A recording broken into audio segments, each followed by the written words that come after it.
Ngayon, napasadahan ko yung Paco Vlog. Si Hmm. Paco Vlog, ayan. Natutuwa ako kasi sinalat din niya yung tungkol sa sinabi natin sa SNN nina Barikutot. Ang ano lang ay parang hindi siya naniniwala na talagang nagsu-subscribe ako kay Attorney Libayan. Paco, matagal na akong sumusunod talaga sa kanya. Tapos nakakatuwa si Paco at 11:21.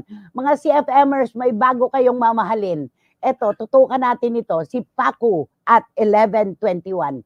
Alam Ayan. mo, parang anak ang turing ko sa kanya nung mapanood ko siya kasi ang datingan niya para sa akin, parang Idol Lord de Vera, 'di Ay, ba? malalim. Oo, oo. Malalim mag-isip. May merong hugot, meron ding haplos. At yun Ayan ang ay maganda. pinahahalagahan ko, napakaparehas ni Paco. Gano'n siya. Tapos pinag-aaralan niyang mabuti, binabalikan niya yung mga dati nating video at do'n siya nagkokomento. Maraming salamat sa pang-unawa, Paco. Parang anak na lang kita kaya tatawagin talaga kitang anak ngayon. Maraming salamat. 'Pag nagpapaalam siya gusto ko yung respeto at pagmamahal sa inyong lahat. Oh, 'di ba?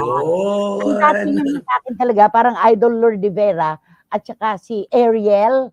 Alam mo yan si Naku, Ariel and mga Maverick, mga parang hawig sila. matatalino, oo, tsaka Oo, matatalino malalalim, ayan. magkomento.